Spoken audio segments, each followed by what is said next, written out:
Real Talk with Grace Redman features conversations with fierce and fabulous people from Grace's community and circle who inspire others with their stories of overcoming challenges to create amazing. Grace is an entrepreneur and success coach who works with individuals to diminish their negative mental chatter, boost their confidence, achieve their goals, and increase their prosperity mindset. Get ready for a series of anything goes conversations with remarkable men and women that will get you jazzed for life's unlimited possibilities of success, freedom, and fun. Welcome to Real Talk with Grace Redman. Hey loves, it's Grace Redman. Thank you so much for joining us today on Real Talk, where I get to have real and raw conversations with incredible people from my circles and communities. And today I am honored to have Luke Bottari here with us. Luke lives in San Mateo. He's a graduate of Sarah High School, Tom Brady's alma mater. Luke was the quarterback for Sarah High School's award-winning football team in 2017 when they won the California State Championship.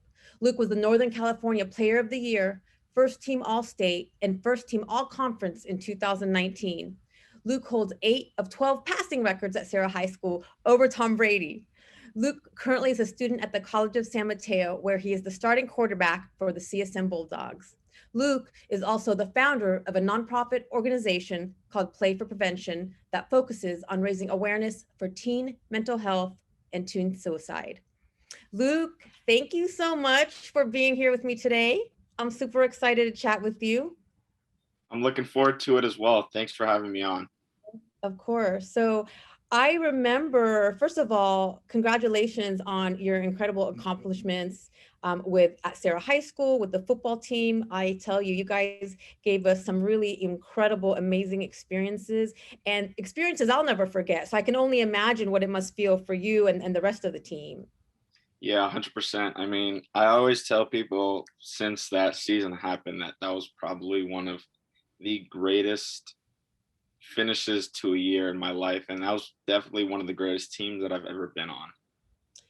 And I wasn't even on the team. I was just, one of the moms. I mean, my son played with you, and I can't even explain what it felt like, how it felt, how close we were as a Padre family, as the football team. And I always tell, and I told you this morning, and I tell Raymond, I'm like, thank you so much for giving us adults this experience of just passion, heart, grit.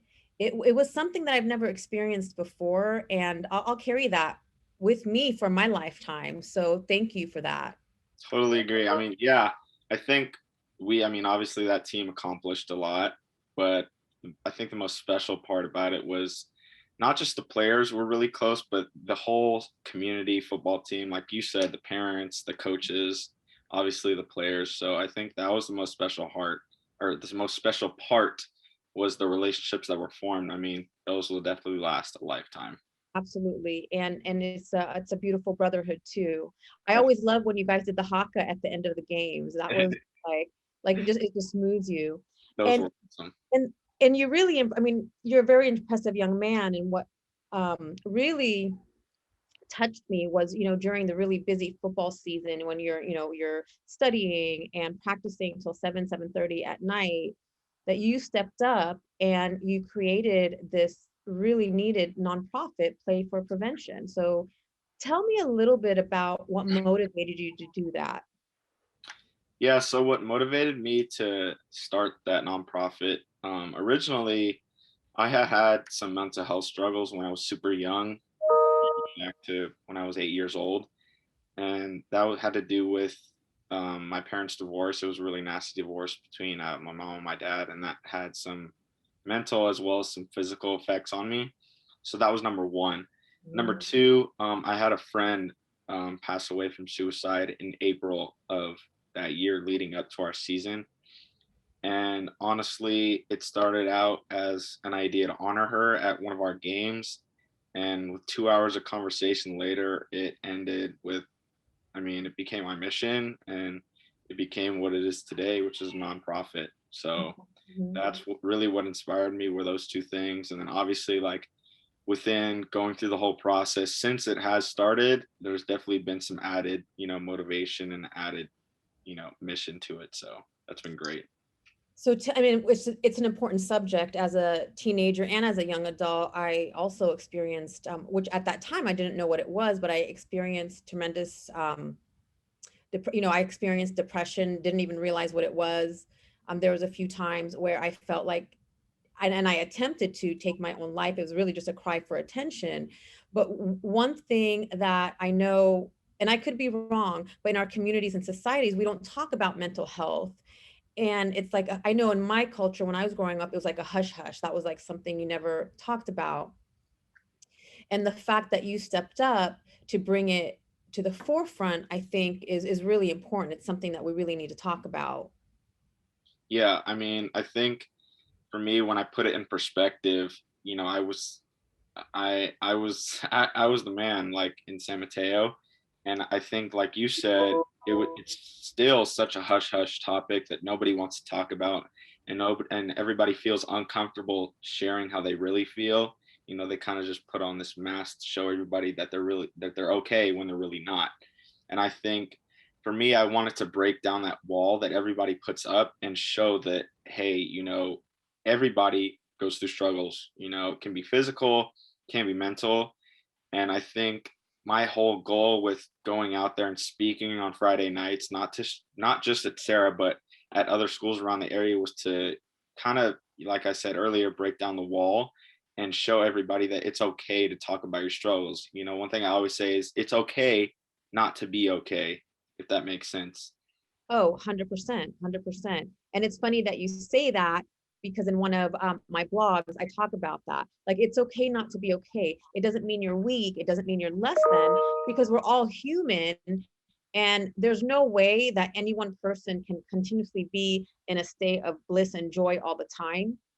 I agree. I And, agree. and I feel like when we go down into those dark, that darkness, it's telling us we need a change. 100%. Yeah. I mean, I think one of the greatest things I ever heard was everybody thinks that you're so strong for holding in your feelings. But I mean, nowadays, it's the strongest thing that you can do is actually share your feelings because everybody is so kept to themselves about it. I mean, I think just holding in your feelings is kind of taking the easy way out, honestly. Like, if you're able to be public about your feelings and open up about who you are and what you're dealing with, I think that's one of the strongest things that you can do. I totally agree. It's like being vulnerable. And I know Brene Brown, she's a famous speaker. She talks about that. And it took me a long time to learn to be vulnerable and be okay with it, because I also viewed it as a weakness, because that's how I was conditioned growing up. Like, you never talked about anything, but in reality, and when, like you said, you're stronger when you're vulnerable. And you talk about feeling the depression and then feeling the physical ailments. I feel like when we hold things in, it affects our physical health too. No doubt, no doubt. I mean, just for me, I can think about when I was a kid, just the physical effects, because I was already so mentally affected from my parents' divorce, that I was holding so much stuff in that it would start to come out on the outside. Like, I would have physical effects, like I'd be throwing up all the time and things like that. And that's when my mom knew, because I was too young to understand that it was time for me to like get help. And so what was a step that mom took? She sent me to a therapist who I'm still really close with today. I don't see her anymore, but I think just going there, and I felt super comfortable being there, Mhm, was great for me, number one. And number two, I mean, obviously I talked about all the stuff that was giving me trouble, and just being able to open up to someone that I trusted mhm. felt like there was literally like a weight taken off my shoulders. Like, okay, like it's all good. Like, all this stuff that I've been thinking but haven't told anyone, it's out there now to at least someone, and they can help me. Yes, exactly. And I think that's the most important thing too, is to feel safe. I think a way to start being vulnerable is to go to someone that you feel safe with. I mean, I started therapy in secret when I was 19 years old, and I saw the same lady for 25 years, and it definitely it helped. So, what kind of advice would you give to someone who may be listening and wants support but doesn't really know where to start? Where would you lead them? Like, what would you tell them? Um, what I would say is it doesn't have to be professional. Just lean on the people that are in your inner circle. I mean, that can be anyone from your siblings to your close friends, your parents, cousins. I mean, whoever's in your inner circle, you want to lean on them, because like if you consider them your inner circle and your friends or family, whatever, I can guarantee you that they will be there to listen to your feelings, listen to your problems, and try and help you through emotionally. Everybody thinks that when I say, or when you say, or when anyone says like, oh, you need to talk about your problems, that immediately means you need to go to therapy. Well, yes, that's a great step, but that doesn't necessarily always have to be the option, right? Like, we can feel healed if we're able to talk about our problems with just our inner peers. You know what I mean? So that's one thing that I would say to start the process of opening up, because ultimately you don't want to be sharing how you feel to somebody that you don't trust. And I think, just like you said a little bit ago, it's important that we feel safe when we're talking about stuff that makes us feel uncomfortable. 100%. And I think that's a big one, like you said. It doesn't have to be therapy. It can be, like you said, just going to someone that you feel comfortable with, someone that you trust. And just what I want to highlight, like you've been, is for us to be vulnerable and share our feelings. If we're not feeling good, it's not a sign of weakness, it's actually a sign of strength. And I really want that to resonate to our audience and make that shift to, okay, we all are going to need help at some point in our life, and it's okay not to be okay, and it's okay to share how we feel. Exactly, exactly. And also, I mean, and we're always going to go through struggles. And I mean, I've been through many years of therapy. I'm, a certified coach. I have all of these tools. And there are still times where I do face, that dark night. It's just natural. When you face your challenges now, what are some of the tools that you use to help you stay grounded or help you stay resourceful? To help me stay grounded, number one, I'm very open about my problems to my people, but also, I mean, kind of the idea behind my whole nonprofit is everybody needs to find their play. And what that means is, like, everybody needs to find their passion. Like, what drives you to get up every day and do what you do?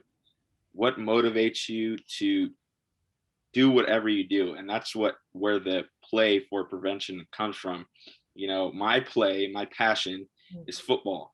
And that's how the nonprofit was started. We were going to raise suicide awareness, or we were going to raise awareness for suicide through football games and through me speaking and stuff like that. But it doesn't have to be football. It can be your job, it can be music, it can be any other sport. So that's one thing that I would say, is just get lost in your passion. Fall in love with the process of getting better at whatever it is that you do. That was one thing for me, especially nowadays during the pandemic. Like, I know mental health has become like a huge issue with everything Yes. going on in the world.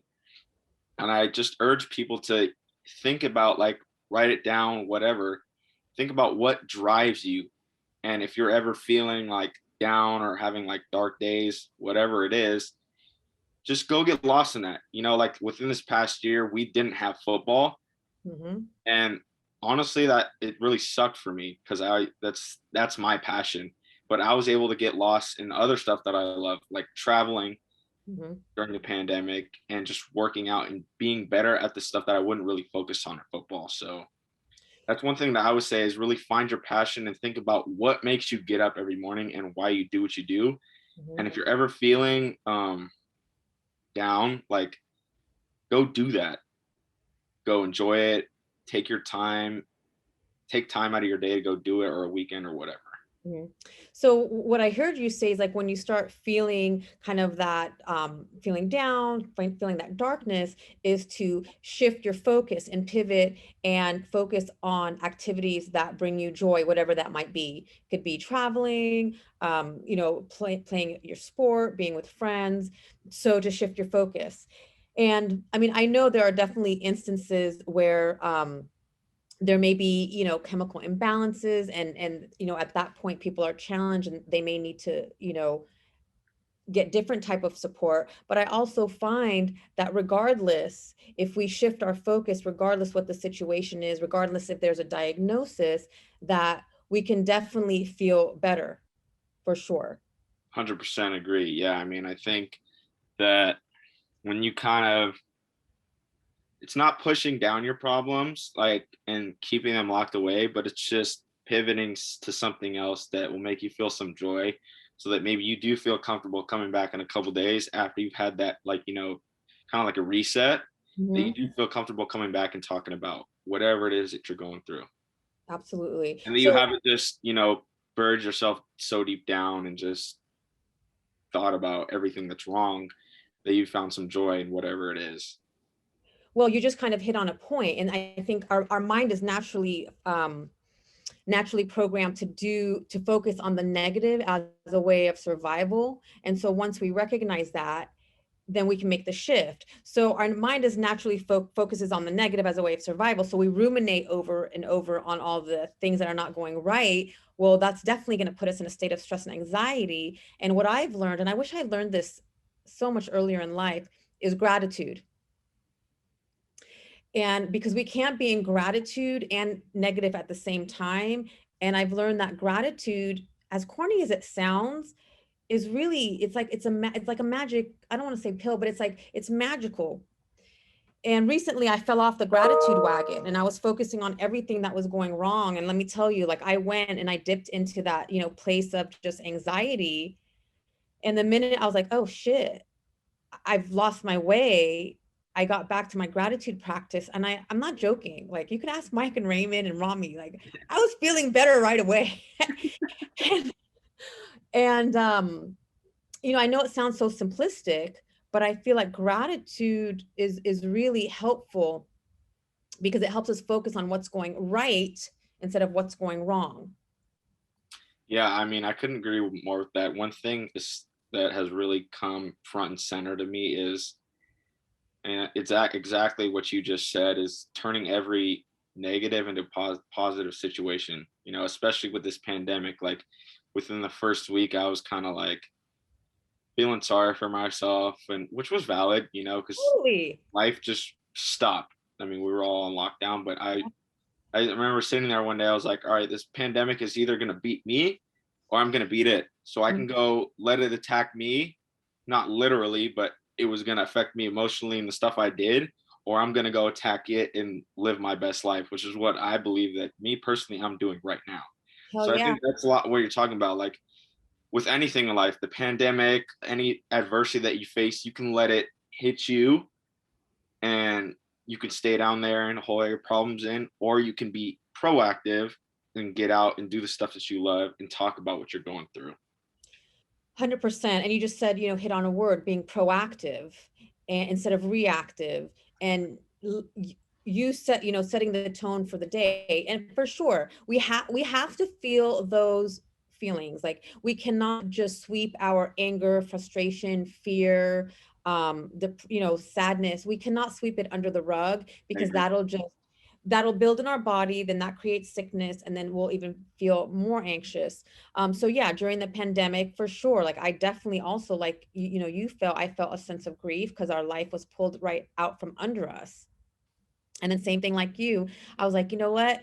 Like, I never forget Rocky Balboa, the eye of the tiger. I let myself, feel sorry, for our, for us for a little bit. And I'm like, okay, what's the lesson here? I'm not going down. And that's when, same thing. I got up and I pivoted and I started focusing on my coaching business and was able to start this podcast. And I see the lesson in it. There's so many lessons. I What agree. would you say is one of your lessons from the pandemic over the last year? Um, from the pandemic, I mean, I personally don't think I learned any new lessons. It was more just a focus on the lessons that have already been brought to my attention through the adversity that I faced in my life. Mhm. And that was, I mean, kind of what I talked about already, was turning every negative experience and every adverse thing that I happened to me into a positive, Mhm. and really just enjoying the process of not only football but like of life. Mhm. And really, I mean, everybody says like be where your feet are. You don't want to think about what happened yesterday or what's going to happen tomorrow. You just want to be so present in the moment that you're you're so lost in the moment that you're just enjoying everything that happens, whether it's bad or good, because you know that every negative thing that happens to you is only gonna make you stronger as long as you respond to it in the Ex- right way. exactly. So The Power of Now, that was a book written by Eckhart Tolle. I think that's how you say his name. And I was like in my 30s and I still couldn't get it. I was like, the power of now, like, what are you talking about? This is it was over my head even at that time. So you're way ahead of your time. And it wasn't until recently, maybe the last 5 years, where I finally understood, like, oh, yeah, the present moment. That's why they call it the present, because we were conditioned to always look to the future. What are the goals? What are we going to do? Then ruminate over the past, that we completely miss what's in front of us and we lose all of our joy. Yeah, I agree. I mean, I think one thing to say is it's good to set like short-term goals and long-term goals, but you don't For always sure. want to be thinking about, oh my goodness, like what if this happens and it affects that, because if you're constantly thinking about that, then you're never going to be worried about what you're doing now to achieve that goal. Because Yeah, ultimately you can't control what happens 5 minutes from now. You can only do what you can now. right. If you're constantly worried about 5 minutes from now or 5 days or 5 weeks, you're never going to achieve your goal, because you're always going to be worried about what's happening in the future or what happened in the past, because ultimately to achieve your short-term and long-term goals, you need to do what you need to do now. Yes, I agree. And it's about taking action. Yep. And you talked about, earlier, like doing what you enjoy, your passion. And so it's taking inspired action, taking action for the things that you enjoy, and little steps each way to hit your goals. Because I totally believe in goals. And in the past, when I set my goals, I'd be so hard on myself.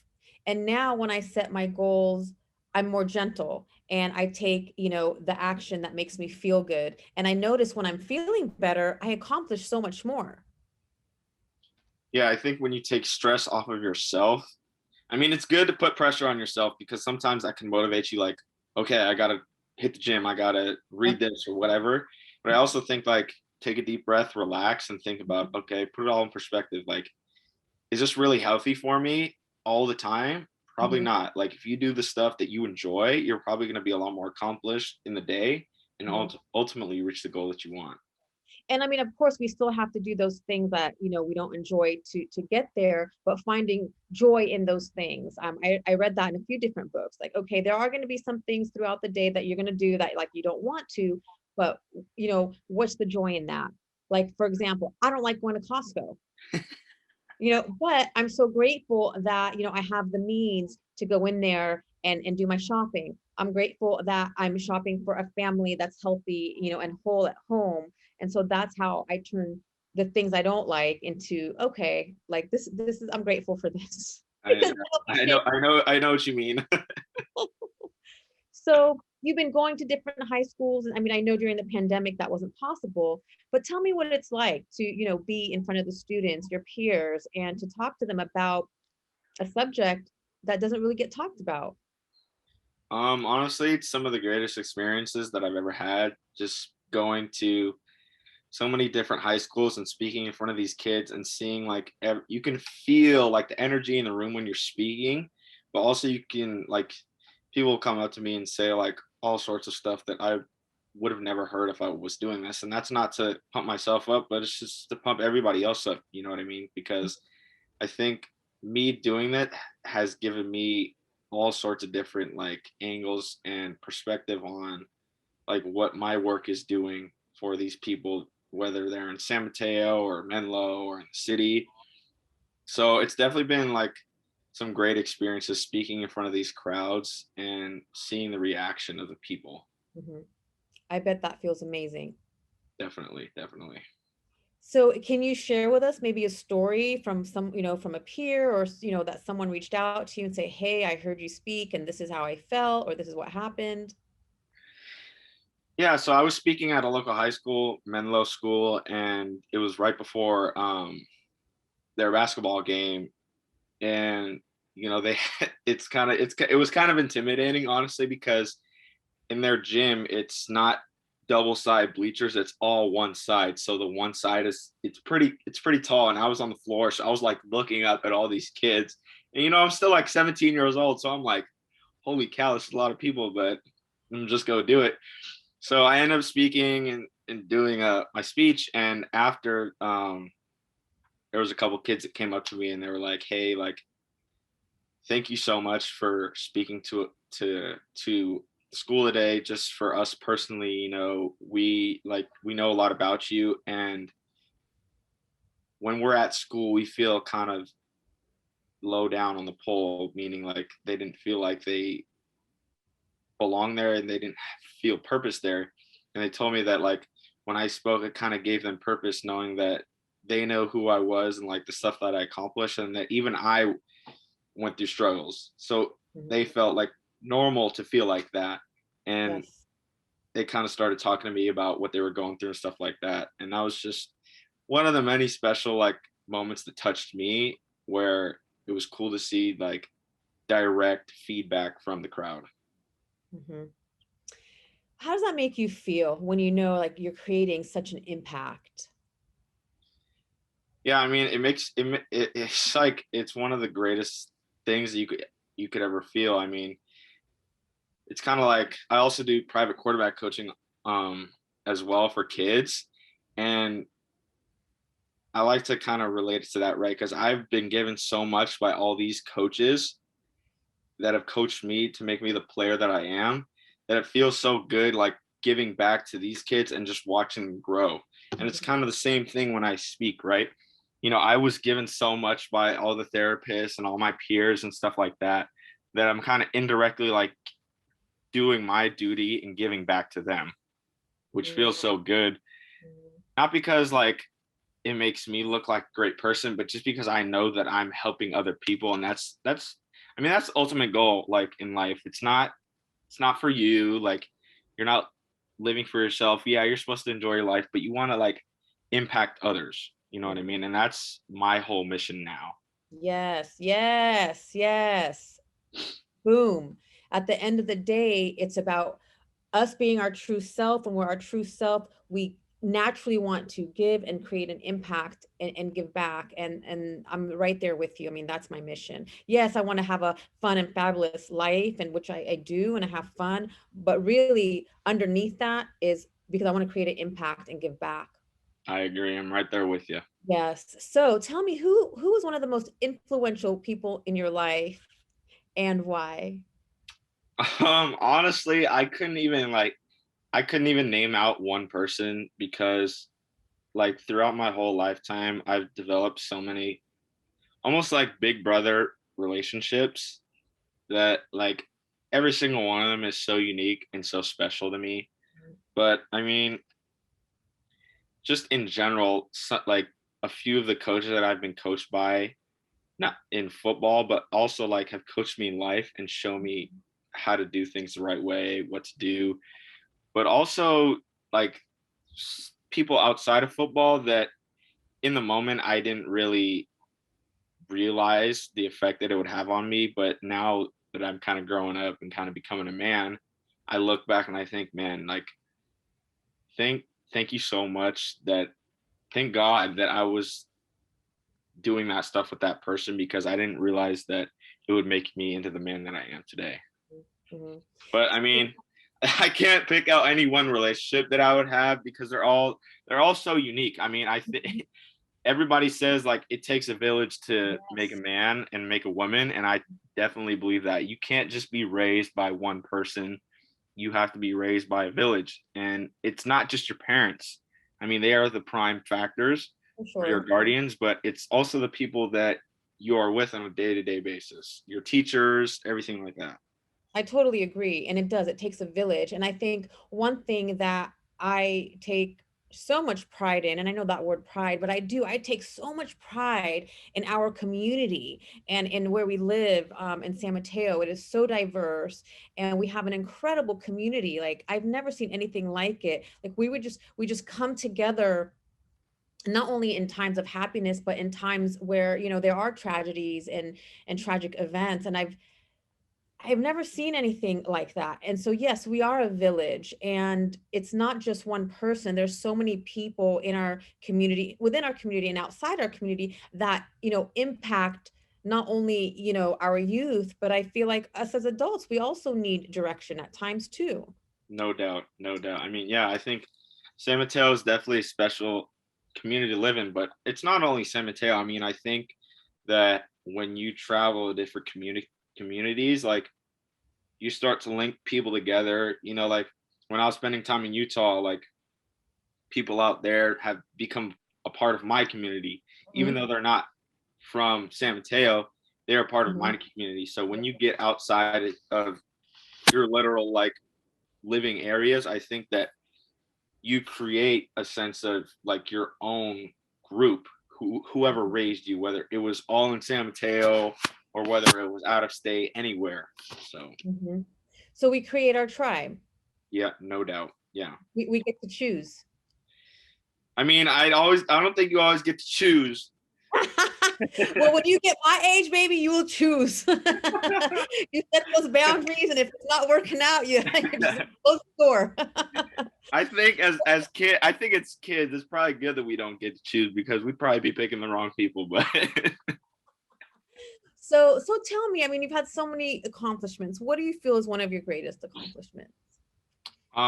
it's probably nothing specific, but I mean, like we are just talking about, just all the relationships that I formed Mm, throughout my whole process of life. I mean, I'm 19 years old and I feel like I know some pretty special people, like some of them famous, some of them not famous at all, but every single one I don't take for granted. mhm. And I think that's just the most special part about the life that I live personally, is just being able to have all these relationships. Like those are the people that molded me into who I am, and those are the people that like I love.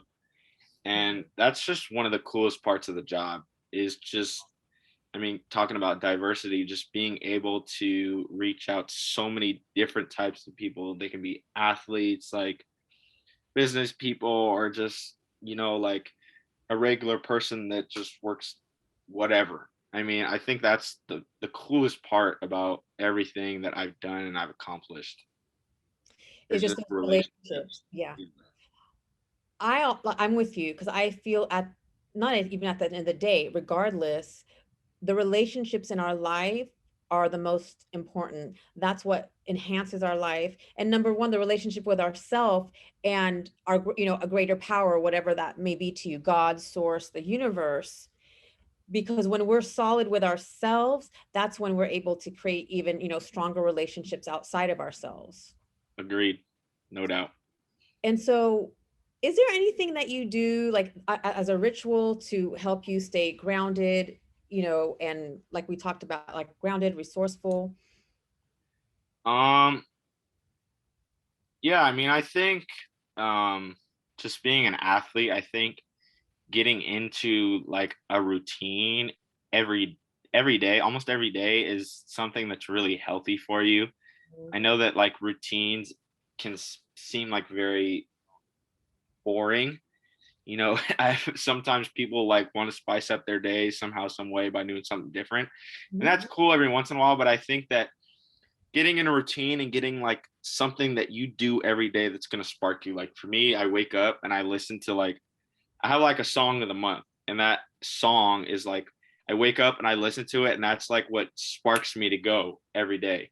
I Ah, think it's little routines like that I love that, that. that like that keep people on track, because oftentimes when you don't have a routine, you're just doing whatever, like it's not consistent. You can get lost in the wrong way, and you don't even know why you're doing what you're doing. You're just doing it.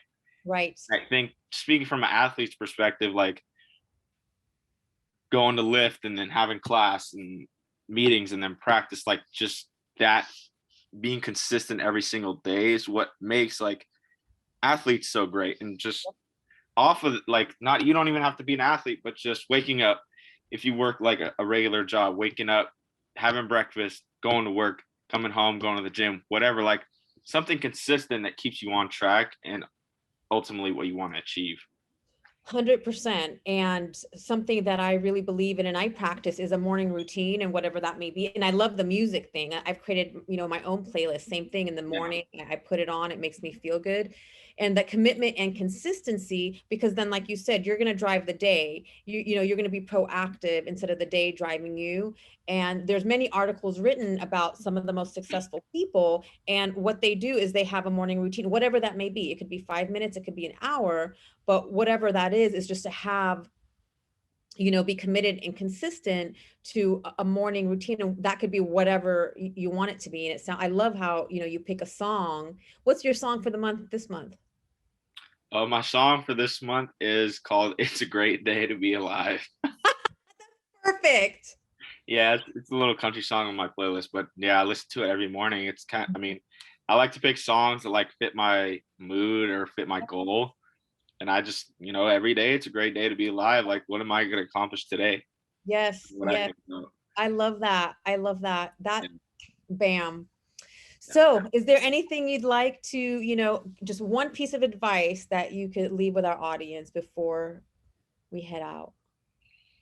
I think I feel like I I feel like I touched on a lot of different things today and a lot of different processes and stuff that you can do. But one thing that I think I'll say again is, find your passion.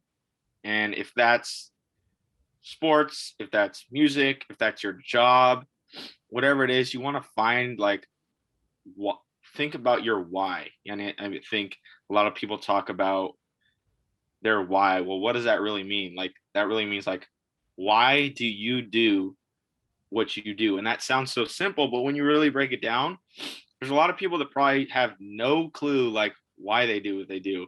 And I think when you find out why you're doing your job, you're playing your music, you're working wherever, it makes stuff that much easier to do, because it's like, okay, like I'm doing this for my mom, or I'm going to do this because I have to support my kids and their dreams. And I think that when you wake up and go through your morning routine, whatever, and you know why you're going to do what you do, it's like, okay, this isn't so it's not dragging me on. Like, this isn't so long. Like, I feel good about going to do what I'm going to do. So that's one piece of advice that I would leave is find your why and find your passion. 100%. And like, it's so it's such a simple concept, but at the same time, like, it's so hard to define. It may take you days, weeks to find why.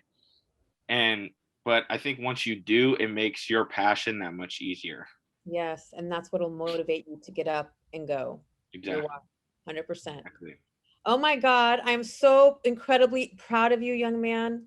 At the age of 19, I was a lost soul. And you at the age of 19, you are very wise. And I am so excited to continue to follow your journey and see where you take it. And it's been incredible to have you on. It's been incredible to watch you grow into a young man. I look forward to continuing to follow you.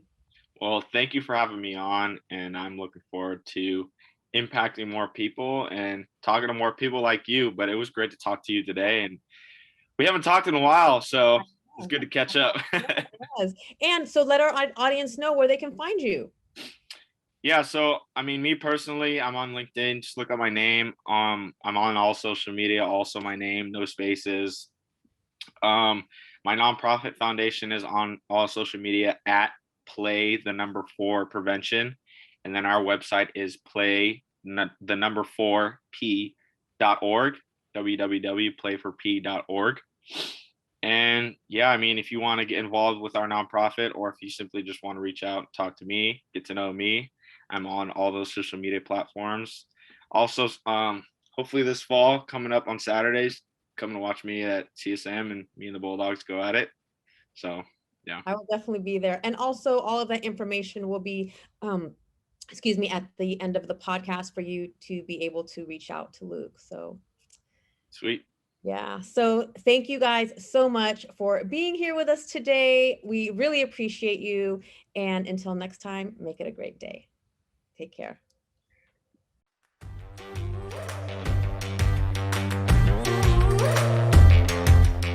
Hey, love, thank you so much for listening today. I am so grateful for you. I'd like to show you my appreciation by gifting you a free forgiveness self-hypnosis audio download. Part of living the fun and fabulous life is practicing forgiveness. Forgiveness can be such a long and challenging process. My intention is that this forgiveness audio will help you in practicing forgiveness, especially with yourself. Grab it by visiting daretoachieve.com/forgiveness. For more inspiring tips, make sure to connect with me on social media. Drop me a line on Facebook or Instagram at Grace Redman Dare to Achieve. Until next time, keep moving forward towards living your fabulous life.